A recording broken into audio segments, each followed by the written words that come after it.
Hello and welcome to episode 57 of Knobcat Games' Dungeons of the Obelisk podcast. I'm your host, Joe Sleppy. I'm Executive Prime at Knobcat Games. This show is our audio devlog where we get together every 2 weeks and talk about our game, Dungeons of the Obelisk, which is a 2D turn-based dungeon crawling loot grinding adventure. And I'm joined today by our Sage of the Obelisk, Brittany Darby. Hello. And our Animancer, Giver of Movement, Nyka. Hello. And this is the first podcast post-game release. So the game released about a week ago, and we've got people playing, and it hasn't crashed or collapsed on itself, and it seems to be going pretty good. Yeah, we have... we don't have TJ to talk about bugs, but we did hit a couple, like, little bit bigger ones that he's actively trying to crunch right now. I'd like to say maybe that's why he's not here. I got him working on bugs, but we've had a few people that have been duplicating energy somehow, and we're trying to figure out what's causing that. And then before that, we had people losing energy items, so that was pretty bad as well. But that seemed to be like the worst of the bugs. Yeah, I was so worried. Like, you always hear these horror stories of games launching in just like terrible states. Like, I know they had that game the day before a while back that just came out, and it was so bad they like closed it, and I want to say like 3 or 4 days they took it off of Steam. And I was so like, okay, how's it gonna work once it's all launched? Is it just gonna like, fail to like log in? Is there gonna be people losing their accounts? But like so far, it seems like it's just been mostly like we've had some item bugs and we've had a few little technical things, but I've been kind of surprised how smoothly it's gone otherwise. Not to vote a confidence against us or anything, but or disconfidence. No, I was sweating it pretty bad for a little bit. I was pretty anxious about it. Oh yeah. I mean, it's a first launch, like, Yeah, for sure. We've been working on it for 2.5 years, so I was hoping that I wasn't like, because like when I play it, I kind of know how it's supposed to be played, in quotation marks, I guess, because you can kind of play any way you want, but, I have my certain way, and I was worried that when we got a ton of people on here, it would break things. But we had the beta out for almost 2 months as a test, and we got quite a few people on there, that found a lot of bugs. So I think if we had released the final, like called it the final game when we released the beta, we'd have had a lot of problems. But I think we found most of them in the beta. Honestly, that like test launch or that beta launch really, I mean, I guess that's what you do them for, is to kind of iron out the like last minute stuff, but it really helped, I feel like. Yeah, for sure. It looks good. I'm excited about it. I keep getting in every time I get an opportunity to on the computer, and it's great. Honestly, nobody's leaving the dungeon with no clothes on now, so you always leave with your armor. Yeah, the blacksmith still steals your armor sometimes, so you'll have to be careful of that, but I don't think she's doing it on purpose. Try to take it like a good faith thing. She's just taking it away for a while to make it a little better. Checking it out for you, yeah. Yeah, I guess we had I'm just thinking about bugs. I know we had a bug on launch day where we were having a little trouble with like adding people.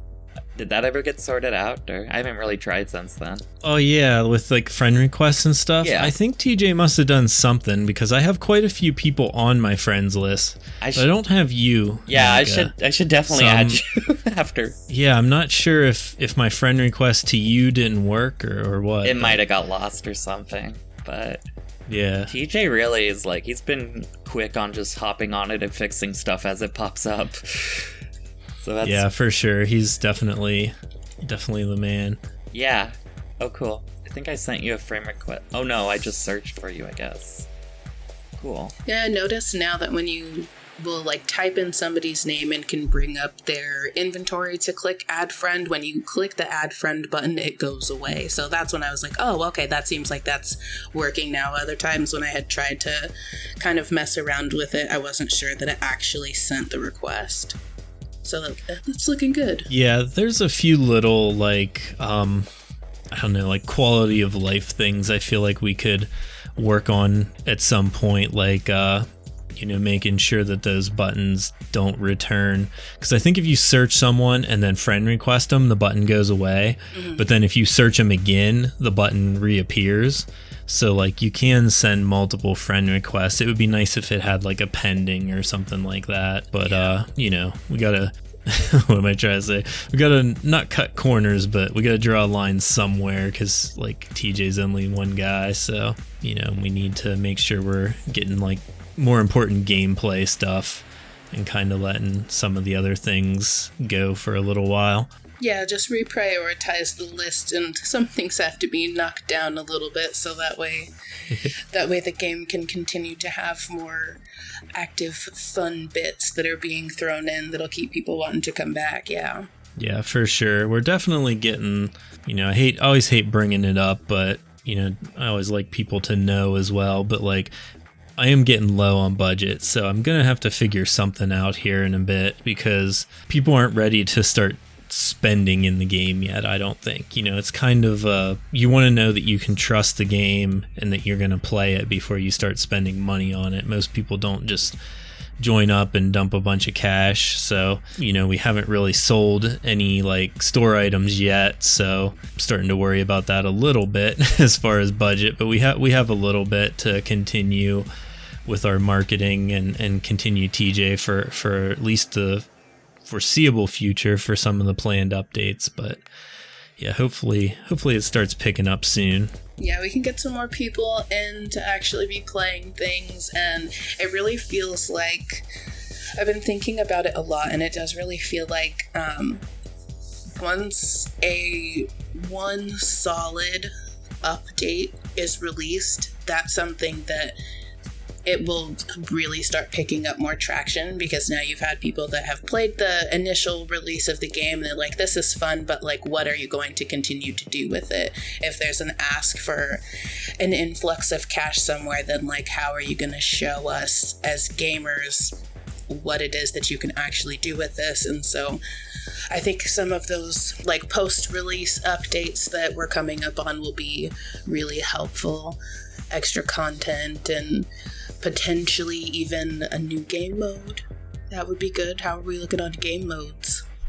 Well, we haven't started on a new game mode yet. We're still crunching those bugs. Like TJ's priority has been like the item losing bug and the item duplication bug for the past couple days. But the first thing we want to hit when we start getting into updates, other than like artifacts and companions, is we want to get the arsenal into the game so that you can have multiple builds. So that's going to be the first priority, and then after that we're definitely going to try and hit a game mode. Yeah, I was thinking about it just because like our game's kind of like a live service type game, and I guess a big profile one out right now is what was it, the Suicide Squad game that recently came out. And kind of like you were saying, Brittany, a lot of people with those type of games, they're looking for that first season or that first big content drop to kind of see like where the game's going. And I know a lot of people for that game in particular were pretty underwhelmed with the first batch. Like not just to like trash talk this other game. Like it looks like they put a lot of hard work into it, but from what I've heard, the first update was just kind of like mostly cosmetic, and people were kind of like, eh. And I think especially when you're like Warner Brothers and it's a big game, you have a lot of pressure for it to be so much every time. And yeah. we're more closer to like indie than something like Warner Brothers, but at the same time, like I think definitely getting like some content out, like getting new companions and like the arsenal's definitely gonna show people that like, hey, we are working on stuff. We have schemes and plans to borrow Bro's quote in the chat here in the game, plans and schemes and plots.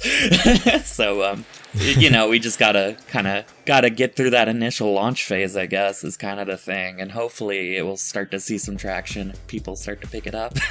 Yeah, for sure. And like what I like is people will be like, you should do this. And it's like, already got a document that has that all outlined. We just got to get there first, you know? So I hope people can see the vision. That's kind of, we tried to make the MVP, which is the minimum viable product for release. So basically we took our budget and we tried to make the smallest game that we could to get to release. And then once that's released and people can see it, then we keep building on it.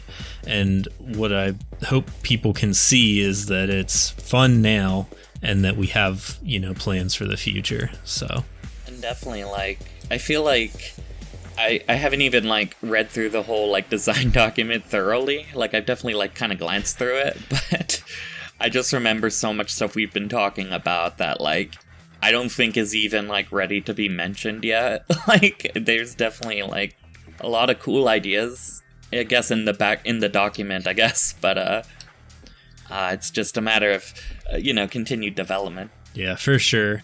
Speaking of continued development, we might as well talk about Thirsty a little bit. Oh, yeah. Which might sound ridiculous as I say it, but Thirsty is going to be the name of our next companion that's going to be in the game.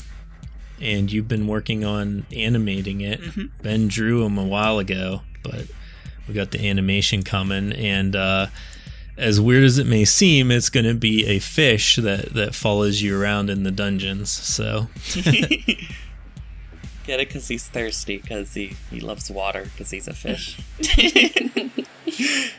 No, I finished up basically animating him. I want to say last night before I went to bed. Like, I know I sent you a GIF of just the animation I was working on, but I think it's mostly ready to go. I just gotta, like, get it packaged. I gotta make a GIF. Gotta upload it to the server, and then I think we're gonna have that out, like, next week?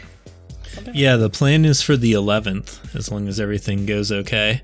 Basically, I think TJ started on his functionality in-game already, so he might actually technically be in-game, like, without art already. That makes sense. But yeah, we're planning on having him out on the 11th, and hopefully we can stick to the schedule, but the plan is every 2 weeks we're going to do an artifact and then a companion. So, you know, and then an artifact again and then a companion again. So hopefully we can keep up on that schedule and see how it goes. Not to always be mentioning the budget, but it does take, you know, Ben has to draw it, you have to animate it, TJ has to program it. So each one does cost like a significant amount to actually get into game. So we'll see. We got a couple that are already drawn, so hopefully we can at least get those ones out for the next, 2 months, and then we'll see how it goes from there. I'm excited to see this one come out and to see how the animations look. I just scrolled back in Discord to, like, refresh my mind on the visuals, and this one looks so cool. I almost wondered, like, is it possible to make him make little noises? Can we do that? Oh, yeah. Yeah, maybe. He would have to... He'd be making them all the time, though, so that might get annoying, yeah. Just like a flopping sound. Maybe if you, like, click on him, he could make, like, a flopping glub, blub, blub, blub sound. Yeah. But, yeah. It's kind of funny because, like, I am, like, the music guy, I guess, the sound guy for the game, but, like, I feel like minimal sound is almost, like, better because it's sort of a background kind of game, like, where you're just, a lot of times you grind and you put it on auto and, play during your meeting or something like that when you're not supposed to be on a game, but it works really well like that. So I feel like having too many sounds kind of makes it, I don't know. Too many auto sounds. If it's auto playing, then yeah, that could get annoying really fast. But we do love little secrets. I'm one for little secrets, and if I can click on something and be like, oh crap, that makes noise. Yeah. Like right now, like I thought about like having sounds when the boss appears, like growling or something for the crocodile for Karuzaran or whatever. But like I don't know. It just everything takes more time, you know. TJ has to program those things in, you know, even if I make them. So, you know, right now it's more been focus on gameplay than sound design, I guess, but something to keep in mind for the future as it grows and hopefully starts making money, then the sky's the limit, you know. Once it becomes stable and putting out a new companion makes us some money or whatever each time, like that would be great. I just my hope is just that the game becomes, I guess my minimum hope is that the game becomes self-sufficient so it can quit taking money out of my personal bank account. Yeah. But yeah, that's kind of where we're at on that kind of stuff. Thirsty is also going to be, I mean, I guess a little bit of like a background, you know, lore or something about him. So in Pokemon, you know how the dude always sells you the Magikarp, like at the beginning of the game, like I guess right before Mount Moon. Mm-hmm. I always bought that Magikarp whenever I played, and I would always name him Thirsty. So that's kind of where it comes from. Aww. Just like my own personal lore of naming a fish Thirsty. But along those lines, you know, Magikarp is known for his splash attack that typically doesn't do anything. Mm-hmm. But in our game, we have splash damage, which is called, you know, area damage chance. So I think he's going to do like something with your area damage where he, you know, gives you a buff to that based on, you know, helping buff your single target attacks with a little bit of area damage. That's awesome. Yeah, that sounds cool. I was curious like how he was gonna work in game, but because, you know, I've only seen like the animation side of it mostly. I will say, like, the art was already pretty expressive, but the animation just really brings it out. I did not realize how expressive that fish was going to be. It's a really cute character, honestly. Like, it might be one of my favorite companions so far. Yeah, that's why I was like, just looking at it, I can hear it. I can hear it in my head. I feel like I need to be able to hear it in the game. Oh, I just went to my mailbox and I found like 3 friend requests. There we go. Oh, cool. Nice. Oh, okay. For some reason, it's not adding the last one. That's weird. I'll have to see if that's like a glitch or what. Oh, I had my options menu open. That'll do it. Nice. Yeah, sometimes there's bugs that aren't, that are just like, I don't know, like a while ago there was someone saying that their game was like pausing when it shouldn't, and I was they sent a picture of their settings, but it was just the one setting, and I was like, what about your other settings? I think they had like pause on rare items still selected. Yeah, so it was like stopping them every once in a while. You know, there's a lot of stuff like that too. I don't know. And those auto pause things definitely kind of caught me at first, but I just knew to look right in the settings because I knew we set it up like that. So maybe yeah, for sure, that player wasn't aware of it or something. Yeah, I don't know how we could like communicate where it is better, but like maybe like have someone give a tooltip in town or something about it. I've seen a couple YouTube videos now. I think there was 2 of them of people like doing gameplay or whatever. They weren't really talking or anything. They were just like, you know, some 20 minutes of them playing the game, and I watched those, and it's interesting like watching someone play the game for the first time whenever you know like so much about it. But it seems like nobody goes to the settings menu. That isn't like an intuitive thing to go check out, I guess. Like a lot of times that's the first thing I do is like I'm into a new game, I open the settings and make sure everything's like the way I want it before I start. Honestly, I guess that's just me. Oh, really? Yeah, no, I like to tweak like the graphical settings and stuff, and if there's like subtitles, I always turn those on. Right on. Yeah, I feel like our game is like pretty customizable because you can turn the combat text on and off. You can adjust your settings. Like I always make it so that the legendary loot is like louder than everything else, so that you get that notification when you drop something good. And then you can like turn on and off like your potion use and that kind of stuff. I feel like it's pretty like customizable to how you want to do it once you get in there and figure it out. Yeah, I feel like That's true. I feel like I have it set up pretty well to where when I get like legendary items, I like it to pause on that because I like to check those out. But mostly I just have it going auto. And it's pretty cozy. For sure. Yeah, that auto button is my favorite, but I was talking with someone about it and they were like, no, man, I never go into games and will like, if there's a dungeon, I'm walking around that dungeon by myself. And I was like, have fun. Have fun. I prefer to just let them auto run through, let me catch the enemies, let the auto button catch my enemies for me, and I can just sit back and let it all play out. But it did bring up this question of like, if you're not using the auto button to navigate the dungeons, then is there an easy way for you to be able to check where you have been? Like a lot of games will have like that clouded map that after you start kind of walking in one direction, it will show you where you've been. Yeah, I think that's a different type of game. I think somebody that's not using the auto button in our game, you know, like, I wanted to say to each their own, but you're not playing the game right if you're not using the auto button, because the gameplay is finding items, making a build, and then seeing how it works against the enemies. And yeah, there's times where you want to pause auto and you want to like manually battle the enemies. Mm-hmm. That's definitely something that makes sense. You know, you're up against a tough boss. You want to make sure auto doesn't do something stupid or something. Yeah. But as far as walking around in the dungeon, that's the way the game is played. If you don't like idle games, our game is not for you.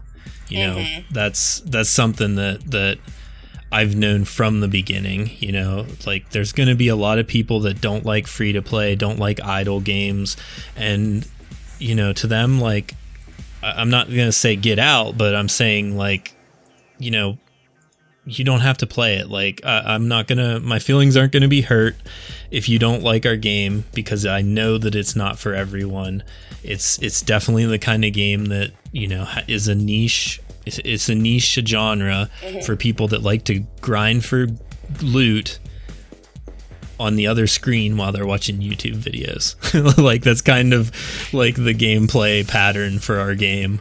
You know, like I play actively a lot, and a lot of people do, you know, actively like to just chill out and watch the game kind of run and see what they get. But, you know, it's the kind of game where you play it less actively. You know, if you can't play like Diablo and do other stuff, but this game you can. So yeah, I'm not sure what else to say about that. Yeah, no, it was just interesting to consider, and because like honestly it was something that I hadn't even thought of, and I was like, I don't know, I don't go in the dungeons and not use the auto button to run through. So I had tried it a couple of times, just kind of running through, and I mean, it's not like the levels are so expansive that you're like really getting lost places anyways, but I just thought it was like an interesting thing to consider. But I mean, it's good that these are all things that you've already thought out, and you're right, in a very real way. Like, not every game is for every player, and some people will hop in and be like, ooh, this isn't really my jive, but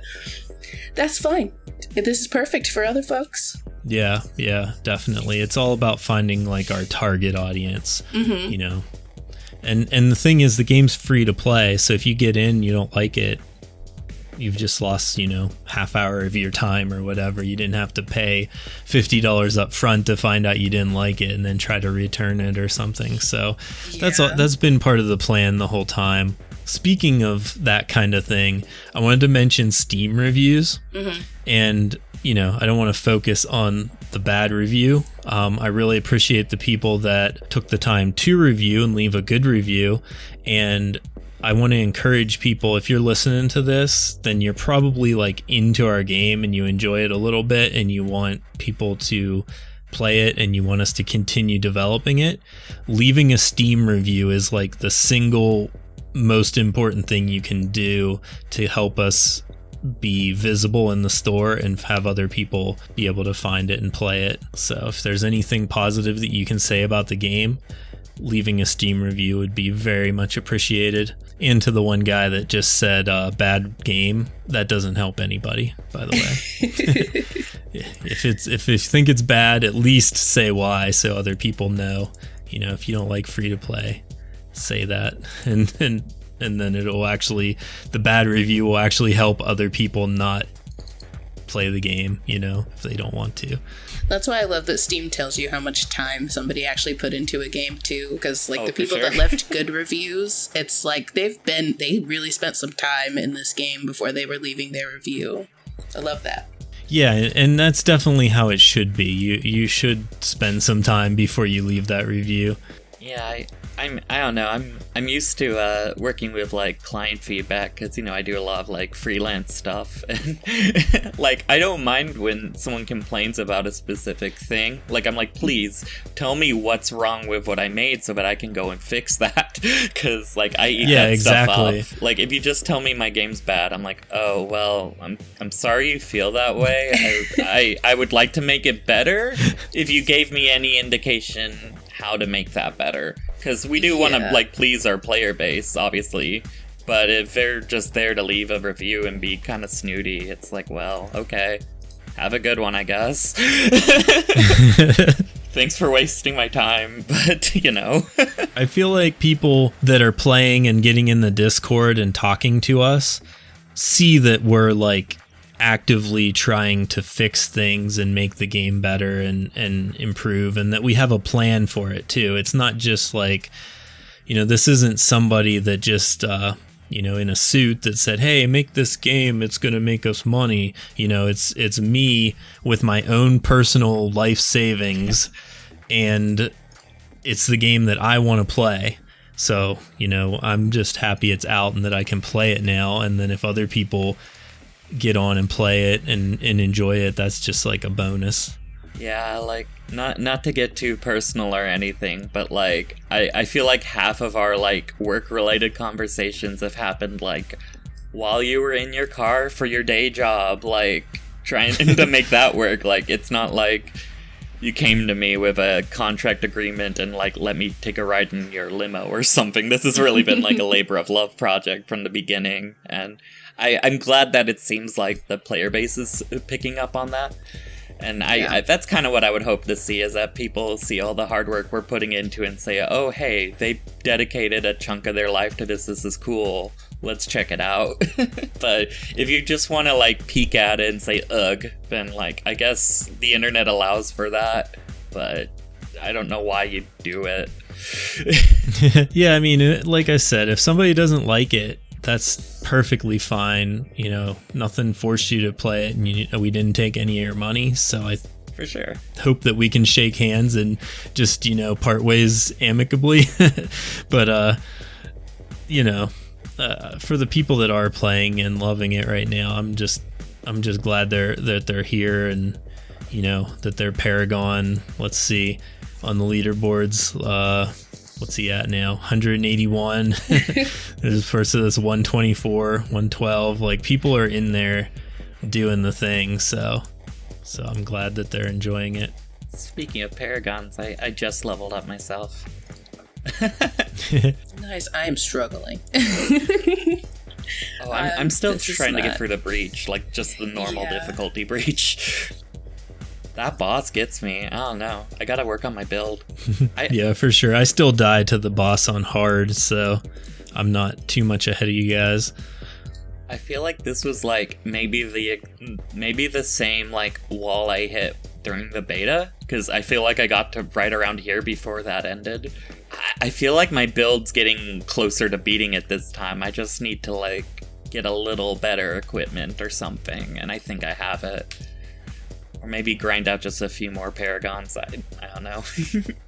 Yeah, the way it works in my mind is that the dungeons are supposed to be pretty easy. You know, you're supposed to be able to grind up through those, beat the dungeon boss, and all of that fairly easy, like maybe even in your first like play session. And then the breach is hard mode, and like, you know, Titan is like end game difficulty right now. So that's kind of it's kind of working as intended, you know. If you went through the dungeon and then just immediately beat the breach, there'd be like no gameplay left. You know, so it's definitely supposed to be hard in the breach, you know, and then easier in the dungeons. So for sure. Yeah, I made it to hard, but I've been hanging on by a potion and a prayer at this point.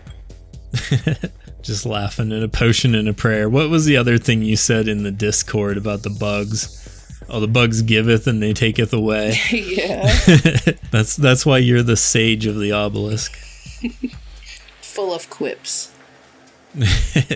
But yeah, we're hitting almost 35 minutes on our recording time, which is more than I like to edit. So if if you guys have anything else to bring up, we can definitely discuss it. And if not, we can wrap this up. I think I'm good. Yeah, I'm good. Right on. In that case, thank you so much for listening to the end of this podcast. We really appreciate your interest in our game. If you're not in our Discord, go to knobcat.com or go to the game and find the link. It's in the help menu to our Discord, and join us there and talk to us. Ask us any questions you got. We're all pretty friendly and we like to hang out in there. We also have our Instagram and our Twitter, which are both at Dungeons Obelisk. And do we have a TikTok yet? Yeah, we do. Oh, nice. Oh, awesome. I should follow us that. on TikTok. Is it also at Dungeons Obelisk? Yep. Awesome. Nice. Okay, I'll have to start saying that at the end of the shows then. We also have leave a review. If you can leave a review for the podcast, I know in Spotify and iTunes, there's places you can leave reviews. That's great because it helps people find the game. And then leave us that Steam review as well. We really appreciate that. I also try to get on Twitch and stream gameplay as often as possible. It usually ends up being like once or twice every 2 weeks. But that's twitch.tv/StarRambler. And I think that's everything. We'll see you in 2 weeks. Bye. Bye. Bye.